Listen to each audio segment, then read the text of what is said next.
नमस्कार दोस्तों, संभव क्लासेज में एक बार फिर आपका स्वागत। मैं हूं आपका दोस्त जी.आर. चौधरी और हम पढ़ रहे थे राजस्थान में चौहान वंश के इतिहास को। इससे पहले हमने 2 क्लासों में अजमेर के चौहानों की बारे में हमने जानकारी ली और उससे के बाद में हमने रणथंभौर की जो चौहान शाखा थी उसके बारे में हमने डिटेल से परीक्षा में आने वाले सारी महत्वपूर्ण बातों पर हमने चर्चा की थी। और आज की क्लास में हम 2 और जो चौहानों की शाखा थी उसके बारे में हम चर्चा करेंगे। एक शाखा के बारे में हम पढ़ेंगे जिस शाखा का नाम है नाडोल शाखा, और एक जो महत्वपूर्ण शाखा है वो है जालोर शाखा। दूसरी शाखा जो है वो है जालोर शाखा। जालोर शाखा, इसके बारे में हम पढ़ेंगे। दोनों बड़ी महत्वपूर्ण हैं, दोनों के बारे में से सवाल बहुत सारे निकल कर आते हैं। नाडोल का छोटा सा इतिहास है, जालोर का एक बड़ा वीरतापूर्ण इतिहास रहा है। दोनों के बारे में आज की क्लास में हम डिटेल से डिस्कस करेंगे। तो देखो, नाडोल की शाखा है उसमें 2 शासकों के बारे में अपने को पढ़ना है। एक है जिसका नाम है लक्ष्मण राज, उसके बारे में हम पढ़ेंगे। दूसरे हैं केलण, इसके बारे में हम पढ़ेंगे। केलण के बारे में पढ़ेंगे। जालोर जो शाखा है, जालोर जो शाखा है, शाखा वो शाखा कर दिया। जालोर जो शाखा है वो जालोर शाखा में हम जिन शासकों के बारे में हम पढ़ेंगे वो जालोर शाखा के जो शासक है उसमें पहले है कीर्तिपाल। कीर्तिपाल के बारे में पढ़ेंगे। दूसरे जो शासक है उनका नाम था समर सिंह, उनके बारे में पढ़ेंगे। तीसरा जो शासक थे उदय सिंह, उनके बारे में पढ़ेंगे। चौथे जो शासक थे चाचिंग देव, उनके बारे में पढ़ेंगे। 5वीं है सामंत सिंह, उनके बारे में पढ़ेंगे। और छठे शासक है कानड़ दे, उनके बारे में पढ़ेंगे। आज की क्लास में नाडोल शाखा और जालोर शाखा के बारे में हम पढ़ेंगे। नाडोल में 2 शासक लक्ष्मण राज और केलण के बारे में, और जालोर शाखा के जो शासक है वो कीर्तिपाल, समर सिंह, उदय सिंह, चाचिंग देव, सामंत सिंह और कानड़ दे, और कानड़ दे के पुत्र विरम देव के बारे में हम पढ़ेंगे। तो देखो, नाडोल शाखा की हम बात करें, नाडोल शाखा की हम बात करें, नाडोल शाखा तो मैंने कहा था 2 शासक थे, दोनों के बारे में 2-2, 4-4 महत्वपूर्ण बातें जो परीक्षा में के लिए इंपॉर्टेंट है, आपके रिवीजन में आपको पढ़नी चाहिए। पहले थे लक्ष्मण राज, लक्ष्मण राज। दूसरे थे केलण, एक ही प्रश्न में करवा दूंगा मैं, केलण। ठीक साहब, केलण। अब इनके बारे में याद क्या रखनी है। लक्ष्मण राज जो थे वो, पहला सवाल जो बनता है लक्ष्मण राज से संबंधित, तो वो है नाडोल में चौहान राज्य के संस्थापक कौन थे। तो संस्थापक कौन हुए भाई? लक्ष्मण राज संस्थापक हो गई। 960 ईस्वी में इन्होंने नाडोल में चौहान शाखा का प्रारंभ किया था लक्ष्मण राज ने। याद रख लेना, 960 ईस्वी में चौहान राज्य की जो स्थापना है नाडोल में, वो स्थापना करने वाले व्यक्ति जो थे उनका नाम था लक्ष्मण राज। लक्ष्मण राज का एक ही काम अपने को याद रखना है, उन्होंने नाडोल में आशापुरा माता का मंदिर बनवाया था। आशापुरा माता का मंदिर, चौहानों की कुलदेवी है आशापुरा माता, आशापुरा माता का मंदिर बनवाया था। मैंने आपको अजमेर के चौहानों के बारे में पढ़ाया था, तो भड़ोच में विग्रहराज ने जो आशापुरा माता का मंदिर बनाया था गुजरात में, वैसे ही नाडोल में जो चौहान राज्य की स्थापना करने के बाद में वहां की कुलदेवी, चौहानों की कुलदेवी जो थी आशापुरा माता का मंदिर लक्ष्मण राज ने बनाया था। अब बात करते हैं हम केलण की। केलण जो थे वो बेटे थे अल्हड़ के, पिता का नाम क्या था? अल्हड़, और अल्हड़ के बेटे हुए केलण। अल्हड़ के वैसे 2 बेटे थे, एक का नाम था कीर्तिपाल, जिसके बारे में हम जालोर शाखा की उन्होंने स्थापना की थी, कीर्तिपाल। अब केलण के बारे में क्या है? केलण के बारे में 2 बातें आपको याद रख लेनी है, 2 बातें, बस 2 बातों में आपका नाडोल का राज्य, चौहान साम्राज्य समाप्त हो जाएगा। पहली बात तो है कि इन्होंने कायंद्रा के युद्ध में भाग लिया था। कायंद्रा के युद्ध में, बड़ा महत्वपूर्ण युद्ध कायंद्रा का युद्ध, उसमें भाग लिया था। कायंद्रा का युद्ध कब हुआ था? 1178 ईस्वी में मोहम्मद गोरी के मध्य, और उधर थी गुजरात की शासिका नायका देवी, जो कि किसकी संरक्षिका थी? मूलराज सेकंड की। याद रखना, कायंद्रा का जो बड़ा महत्वपूर्ण है, कायंद्रा का युद्ध जो है वो किसके मध्य लड़ा गया? मूलराज सेकंड, पहले थोड़ा सा इसके बारे में डिटेल बता दूं। कायंद्रा का युद्ध जो था वो मूलराज सेकंड गुजरात के चालुक्य शासक थे, मूलराज सेकंड वर्सेस मोहम्मद गोरी, साल 1178 मोहम्मद गोरी के मध्य हुआ था। मूलराज तो अल्प छोटी उम्र का था, तो उसकी माता जो लड़ रही थी वो थी नायिका देवी। याद रखना, बड़ी वीरांगना नायिका देवी, इसके बारे में आपको ये जानकारी होनी चाहिए, नायिका देवी। और इसी कायंद्रा के युद्ध में इस नायिका देवी ने है मोहम्मद गोरी को पटक पटक के पीट पीट के हराया था। और उसके बाद में अगले 13 साल तक मोहम्मद गोरी की हिम्मत नहीं हुई कि भारत पर हमला कर दे। और 13 साल बाद में भी जो हमला किया वो इधर सिरोही की तरफ से भारत पर या गुजरात की तरफ हमला नहीं किया, दिल्ली की तरफ या आप कहें पंजाब की तरफ से उन्होंने हमला किया था। पहला तो कायंद्रा के युद्ध में केलन ने भाग लिया, एक और शासक ने भाग लिया, उसके भाई जो थे केलन के भाई कीर्तिपाल, उन्होंने भाग लिया। और एक और थे जो इन तीनों से जुड़े हुए थे, जिसका जिक्र आगे आएगा। सिरोही के शासक थे जिनका नाम था धारावर्ष परमार। याद रख लेना, धारावर्ष परमार। सिरोही पर किसका राज्य था? धारावर्ष परमार का। इसी कायंद्रा के युद्ध में जो केलन थे वो नायिका देवी की तरफ से लड़ रहे थे, केलन के साथ उसके भाई कीर्तिपाल लड़ रहे थे। नायिका देवी की तरफ से सिरोही के जो शासक थे धारावर्ष परमार वो लड़ रहे थे। और 1178 में मोहम्मद गोरी को कायंद्रा के युद्ध में बुरी तरह हार का सामना करना पड़ा, ये बात याद रखें। दूसरा, इसी जो केलन थे उन्होंने अपनी पुत्री श्रृंगार देवी पुत्री की बात कर रहा हूं मैं, पुत्री, 2 पुत्रियां थी, एक का नाम था श्रृंगार देवी और एक का नाम था कायंद्रा देवी। कायंद्रा के युद्ध से ये जाएगा कायंद्रा देवी। इसका विवाह उन्होंने सिरोही के शासक धारावर्ष परमार के साथ वैवाहिक संबंध स्थापित किए थे केलन ने। बस 5 मिनट की जानकारी और आपकी नाडोल की चौहान जो शाखा, नाडोल के चौहानों की जो शाखा थी उसका इतिहास अपने को 5 मिनट में कंप्लीट हो जाएगा। इस एक प्रश्न में स्क्रीनशॉट ले सकते हो, इससे ज्यादा अपने को पढ़ना नहीं है।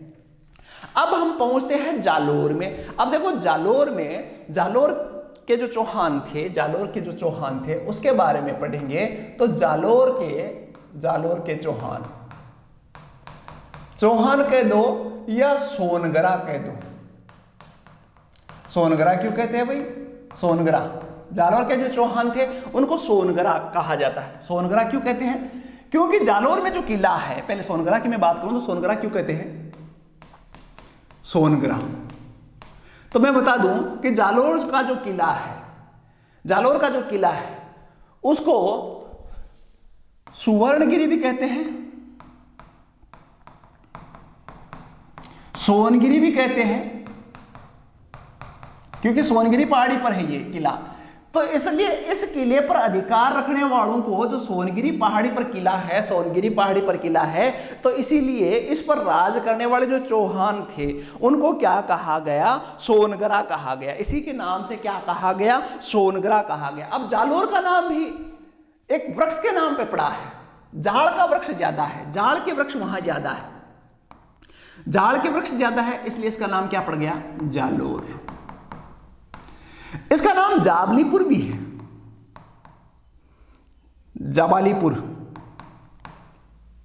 जाबालीपुर भी नाम है इसका, क्योंकि यहां एक ऋषि की तपोभूमि रही है, उस ऋषि का नाम था जाबाली ऋषि के नाम पर 3 नाम, देखो 3 नाम जो है वो बड़े महत्वपूर्ण है। जाबालीपुर, जालोर, सुवर्णगिरी या सोनगिरी।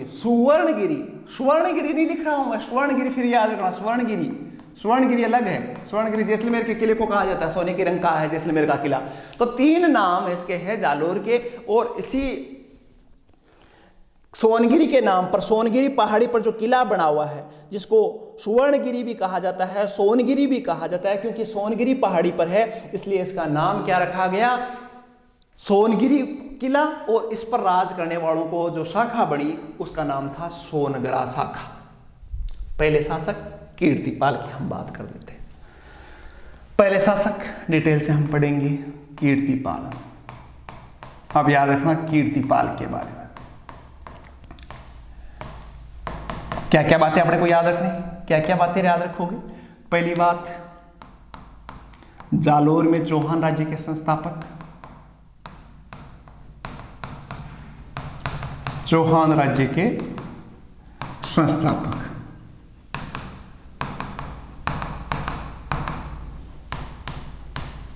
ठीक, पहली बात, जालोर में चौहान राज्य की संस्थापना इन्होंने की थी। दूसरी बात जो है, दूसरी जो महत्वपूर्ण बात है वो है, व्हाइट शायद कलर ढंग से नहीं दिख रहा होगा, चौहान राज्य के संस्थापक थे कीर्तिपाल। कीर्तिपाल ने मेवाड़ के 2 शासकों से संघर्ष उनका करना पड़ा था। मेवाड़ के 2 शासक थे उस समय, एक का नाम था सामंत सिंह, याद रखना, सामंत सिंह, और एक का नाम था कुमार सिंह। दोनों भाई थे, ये मेवाड़ के शासक रहे हुए। क्या हुआ इनके साथ में, कीर्तिपाल ने जो मेवाड़ के शासक सामंत सिंह थे उनको हराया था। उन्होंने क्या किया था उनके साथ, उनको हराया था, और बाद में इसका बदला कुमार सिंह ने लिया और उससे वो हार गए थे। 2 बात, कीर्तिपाल चौहान ने, कीर्तिपाल सोनगरा ने सबसे पहले मेवाड़ के जो शासक थे वो, उनका नाम था सामंत सिंह, उन सामंत सिंह को, मेवाड़ के शासक सामंत सिंह को कीर्तिपाल ने हराया था।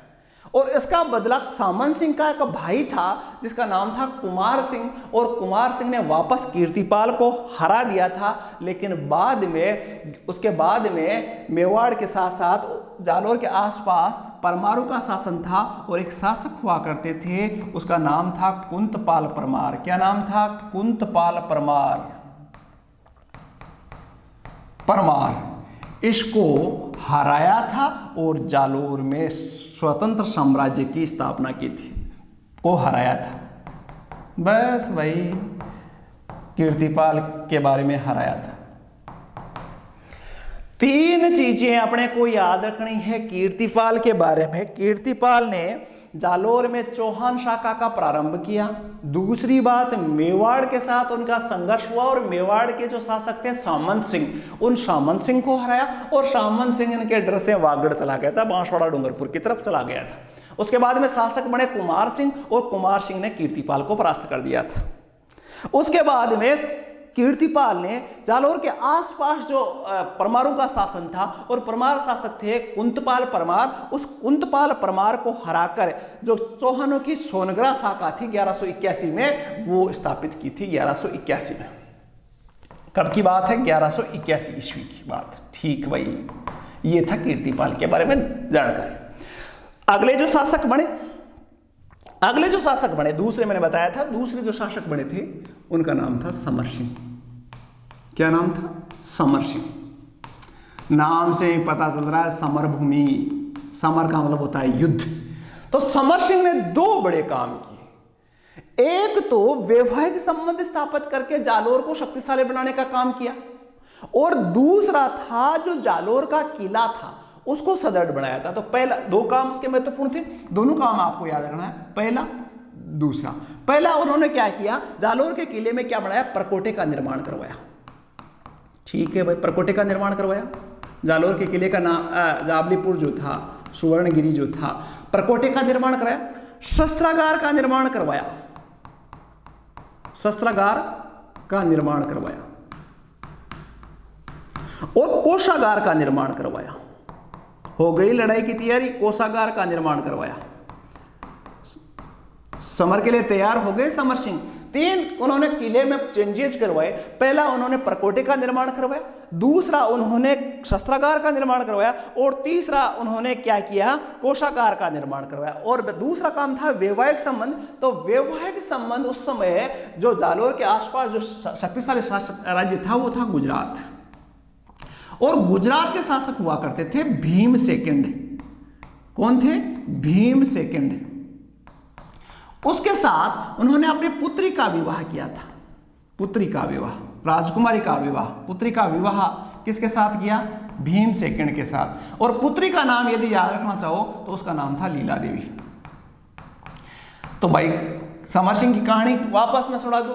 समर सिंह के दो काम थे, एक वैवाहिक संबंध स्थापित किया और दूसरा काम किया उन्होंने जालोर के किले को मजबूत किया। जालोर के किले को मजबूत करने के लिए उन्होंने प्रकोटे का निर्माण करवाया, शस्त्रागार का निर्माण करवाया और कोषागार का निर्माण करवाया। ठीक है, उस समय जालोर के पड़ोस में थे गुजरात के चालुक्यों का वंश और शासक थे भीमसेकन। भीमसेकन के साथ उन्होंने अपनी बेटी जिसका नाम था लीला देवी, उसका विवाह उन्होंने करवाया था।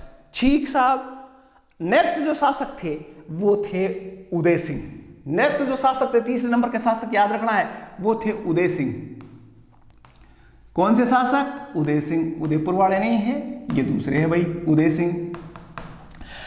उदय सिंह ने अब धीरे धीरे साम्राज्य विस्तार का प्रोग्राम सेट कर लिया भाई साहब। समर सिंह की तैयारी थी समर की, और उदय सिंह ने वापस प्रारंभ कर लिया साम्राज्य विस्तार। और इस समय दिल्ली के जो शासक थे उनका नाम था इल्तुतमिश। क्या नाम था? इल्तुतमिश। और इल्तुतमिश से उसने दो क्षेत्र छीन लिए युद्ध में। एक का नाम था नाडोल, जहां पहले चौहानों का राज्य था, और एक था मंडोर।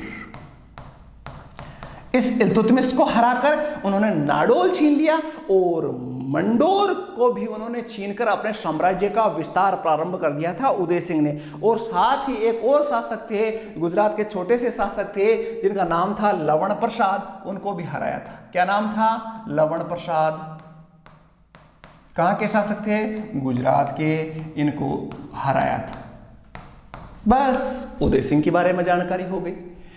उदय सिंह के बाद में जो शासक बने उनका नाम मैंने बताया था। उदय सिंह के बाद में जो शासक बने वो उनका नाम था चाचिंग देव। क्या नाम था? चाचिंग देव। याद रखना, चौथे जो शासक थे उनका नाम था चाचिंग देव। चाचिंग देव, बड़े महत्वपूर्ण शासक चाचिंग देव। और चाचिंग देव के बारे में आपको याद रखने वाली बात क्या है कि चाचिंग देव के समय दिल्ली सल्तनत के दो शासक हुए। एक का नाम था नासिरुद्दीन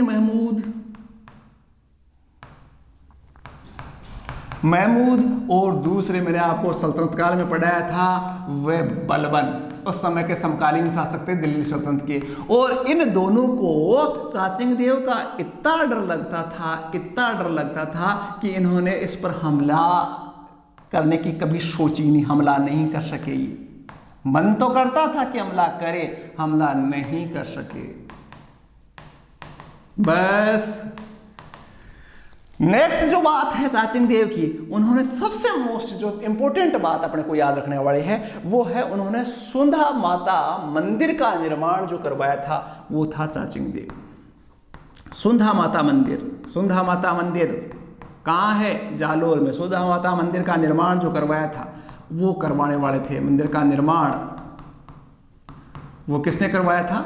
चाचिंग देव ने करवाया। चाचिंग देव बड़े महत्वपूर्ण शासक थे और उन्होंने जालोर में सुंधा माता मंदिर का उन्होंने निर्माण करवाया। ये इतने शक्तिशाली थे कि इनको महाराजा धीराज भी कहा जाता है। इनकी उपाधि की बात करूं मैं तो इनको महाराजा अधिराज भी कहा जाता है। महाराजा धीराज मतलब बहुत बड़े शासक के लिए उपाधि महाराजा धीराज, ये इनकी उपाधि थी। ये याद रखना। एक सेकंड में पढ़ाऊंगा, मैं आपको एक सेकंड में कंप्लीट करवाऊंगा। उसके बाद में जो शासक बने वो 5वें नंबर के शासक याद रखना है सामंत सिंह। 5वें नंबर के जो शासक थे वो थे सामंत सिंह। एक सेकंड। सामंत सिंह के बारे में हम पढ़ेंगे। सामंत सिंह के बारे में क्या जानकारी है? सामंत सिंह 5वें शासक सामंत सिंह।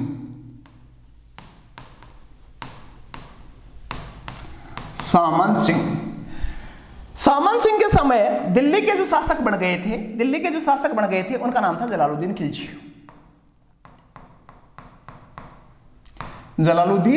खिलजी। और इसी जलालुद्दीन खिलजी के साथ में सामंत सिंह का युद्ध हुआ था और इस युद्ध में जलालुद्दीन खिलजी की क्या हुई थी? हार हुई थी। जलालुद्दीन खिलजी को हराने का काम जो किया था वो किया था सामंत सिंह। जलालुद्दीन खिलजी को हराया था, ये याद रख सकते हो, हराया था। ठीक साहब। सामंत सिंह के बाद में जो शासक बने, जो महत्वपूर्ण शासक बने, छठे शासक जो महत्वपूर्ण शासक बने, जिसके समय अलाउद्दीन खिलजी ने जालोर पर हमला किया था और जालोर का महत्वपूर्ण शाखा हुआ था, उस शासक का नाम था कानड़दे। नाम सुना होगा, कानड़दे। छठा शासक जो थे वो थे कानड़दे। कानड़देव भी लिखा आता है, कानड़देव ये शासक बने, जालोर के महत्वपूर्ण शासक थे। इनके बारे में आपको याद क्या रखना है कानड़दे के बारे में? तो कानड़दे के बारे में सबसे पहली जो बात अपने को याद रखनी है वो है जानकारी के स्रोत। जानकारी के स्रोत, इनके बारे में महत्वपूर्ण जानकारी के जो स्रोत हैं वो दो याद रखना। एक है कानड़दे प्रबंध, कानड़दे प्रबंध, और कानड़दे के पुत्र थे विरमदेव, तो उनके बारे में एक और किताब है विरमदेव सोनगरारी वात।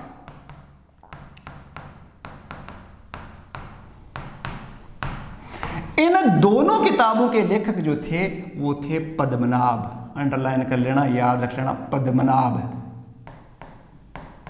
पद्मनाभ की दो किताबें बड़ी चर्चित हैं कानड़देव के बारे में। एक कानड़देव प्रबंध है और एक विरमदेव सोनगरारी वात है। इसमें कानड़देव के बारे में जानकारी मिलती है। और इसी कानड़देव के समय ही अलाउद्दीन खिलजी ने आक्रमण किया था। अलाउद्दीन खिलजी का आक्रमण हुआ था। किस शासक का आक्रमण हुआ था? अलाउद्दीन खिलजी का आक्रमण। बड़ा महत्वपूर्ण है अलाउद्दीन खिलजी का आक्रमण। कारण बहुत सारे थे। कारण क्या थे? खिलजी का आक्रमण। यदि आरएस मेंस में पूछा जाए कि अलाउद्दीन खिलजी के जालोर पर आक्रमण के कौन कौन से कारण थे, तो उस समय आपको बहुत सारे कारण आपके दिमाग में आने चाहिए। पहला कारण बताऊं तो सब युद्धों का एक और एक कारण होता है, जो बेसिक कारण होता है वो था साम्राज्य विस्तार। अलाउद्दीन ये चाहता था कि भारत के सब शासक उसकी अधीनता स्वीकार करें, पहला कारण। दूसरे कारण में हम बात करें तो जालोर उस क्षेत्र में पड़ता है जहां गुजरात जाने, यदि गुजरात पर हमला करना है तो जालोर से गुजरना पड़ेगा आपको। दूसरा कारण जालोर रास्ते में आता था। तीसरा कारण था कि अलाउद्दीन खिलजी से पहले जलालुद्दीन खिलजी की हार हो चुकी थी कि जालोर के किले को जीतने के लिए, इसलिए भी अलाउद्दीन खिलजी जीतना चाहता था।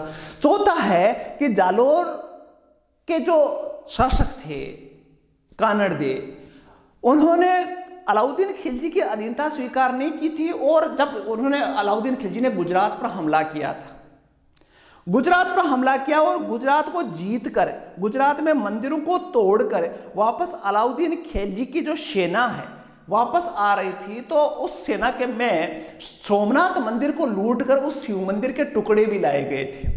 और उसी टुकड़ों को एक सेनापति हुआ करता था, कानड़दे का सेनापति, कानड़दे का सेनापति था, कानड़दे का सेनापति, दे का सेनापति,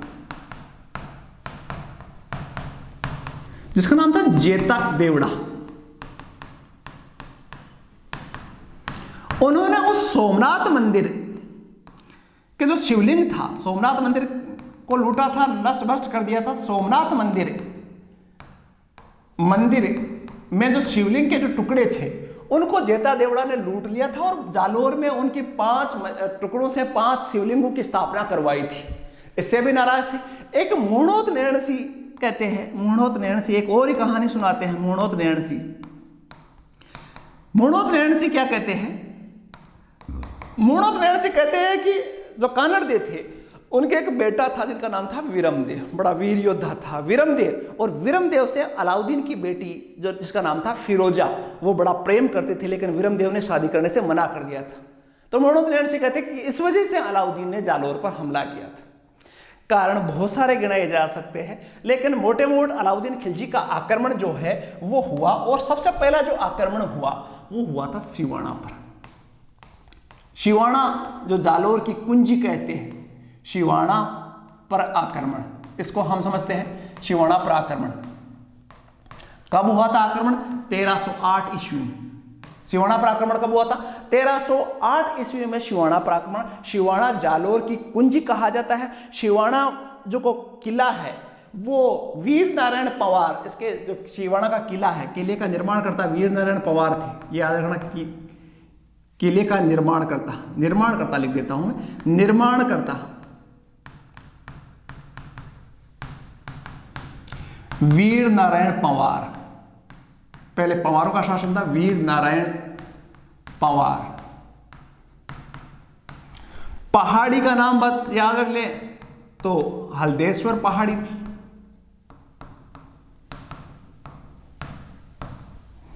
पहाड़ी थी।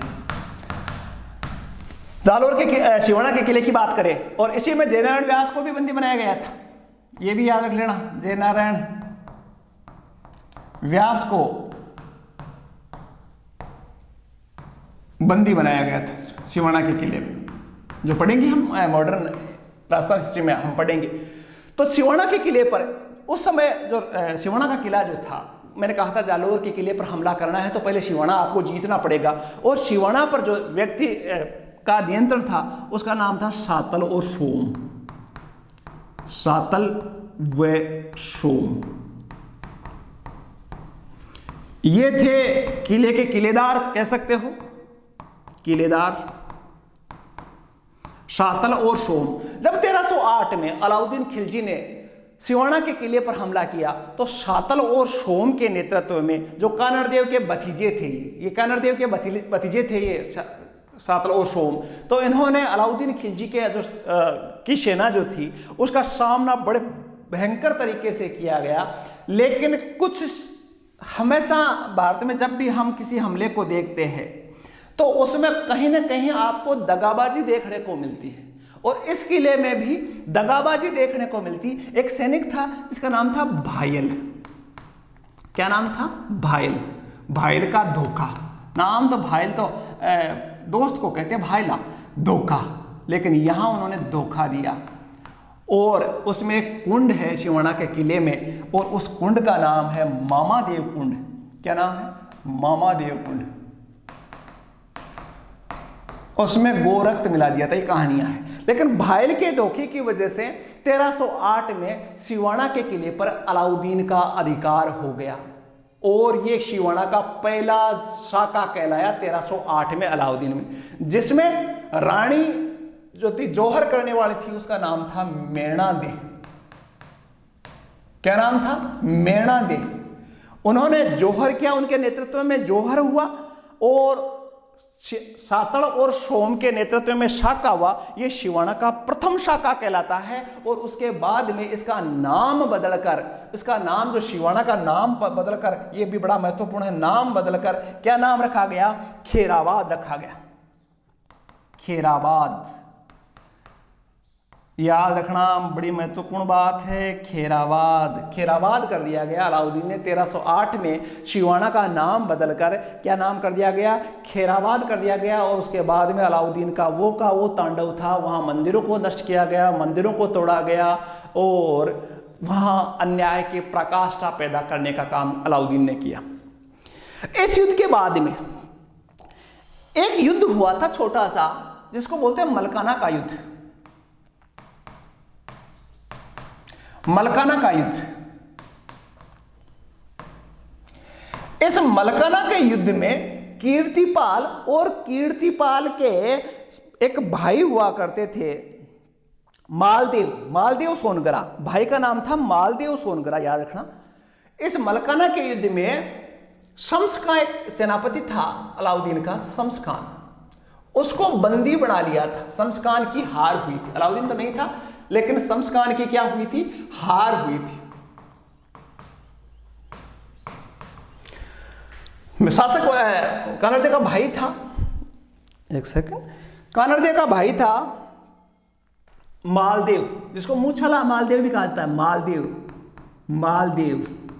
इस मालदेव ने अलाउद्दीन खिलजी की जो सेना थी उसको हराया था, और तुर्क सेनापति जो शम्स खान था उसकी हार हुई थी, और उसको बंदी बना लिया गया था मलकाना का युद्ध में। उसके बाद में अलाउद्दीन वापस अपनी सेना के साथ में जालोर पर हमला करता है, और जालोर को 1311 में जालोर पर अधिकार कर लेता है। जालोर पर अधिकार कब होता है? 1311 जालोर पर अधिकार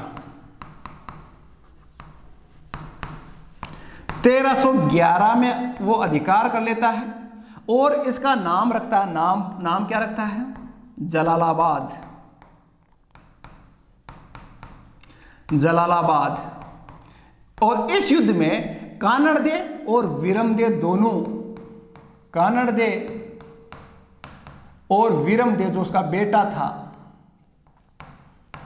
दोनों वीरगति को प्राप्त होते हैं। और कानड़दे की पत्नी नेतड़दे के नेतृत्व में जौहर होता है। नेतड़दे शिवाणा में मेणादे थी और इसमें थी नेतड़दे के नेतृत्व में जौहर होता है। इसमें भी दगाबाज धोखेबाज व्यक्ति कौन था? धोखेबाज व्यक्ति जो था, नाम पढ़ना तो नहीं चाहिए धोखेबाजों का, लेकिन मैं बता दूं, बीका दैया नामक सैनिक था। बीका दैया, जिसने जालोर के किले में प्रवेश का गुप्त रास्ता बताया था अलाउद्दीन को। और इसी बीका दैया की पत्नी थी हीरा देवी।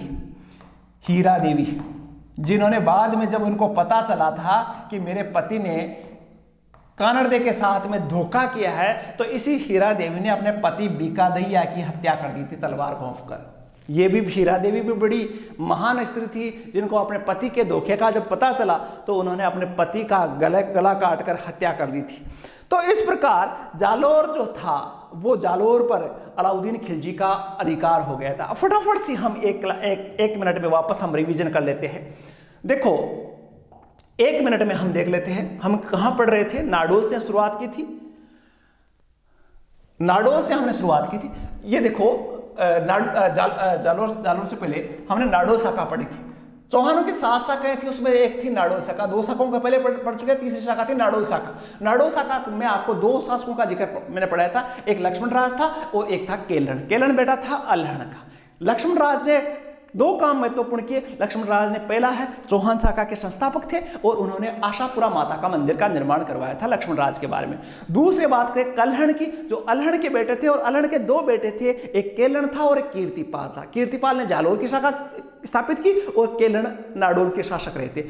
केलन ने 2 महत्वपूर्ण जो काम किए, वो पहला काम ये था कि उन्होंने 1178 का जो कायंद्रा का युद्ध हुआ था, कब हुआ था? 1178 में, जो कि गुजरात के शासक मूलराज सेकंड, उनके माँ जो नायिका देवी थी, उनके और मोहम्मद गोरी के मध्य हुआ था। इस युद्ध में केलन ने भाग लिया था नाडोल की तरफ से। और इसी युद्ध में सिरोही के शासक थे धारावर्ष परमार और जालोर के शासक कीर्तिपाल ने भी भाग लिया था, पहली बात। दूसरी बात है कि उन्होंने अपनी बेटी का विवाह का, जो कायंद्रा देवी और श्रृंगार देवी जो 2 बेटियां थी, उन दोनों का विवाह है वो सिरोही के शासक धारावर्ष परमार के साथ किया था। नाडोल शाखा में हमने पढ़ा। जालोर शाखा में आपने पढ़ा, पहले जालोर शाखा जालोर के किले की हमने सामान्य जानकारी की, जिसको जाबलीपुर भी कहा जाता है, जबाल ऋषि के नाम से। इसको जालोर कहा जाता है क्योंकि जाल के वृक्ष ज्यादा है। इसको सुवर्णगिरी और सोनगिरी भी कहा जाता है। सोनगिरी इसलिए कहा जाता है कि सोनगिरी पहाड़ी पर है, इसलिए इसको सोनगिरी भी कहा जाता है। और सोनगिरी के नाम से यहाँ के जो चौहान थे उनका नाम हुआ सोनगरा। और सोनगरा जो शाखा थी उसके संस्थापक थे कीर्तिपाल। और कीर्तिपाल ने 2 महत्वपूर्ण बातें याद रखनी है। कीर्तिपाल ने जालोर में चौहान राज्य की स्थापना की। दूसरी बात है, उन्होंने मेवाड़ के साथ संघर्ष किया, जिसमें मेवाड़ के शासक सामंत सिंह को उन्होंने हराया, जबकि सामंत सिंह के भाई थे कुमार सिंह, उससे वो हार गए थे। उसके बाद में जालोर के आसपास जो कुंतपाल परमार का शासन था, उनको 1181 में हराकर उन्होंने जालोर में चौहान राज्य की स्थापना की थी।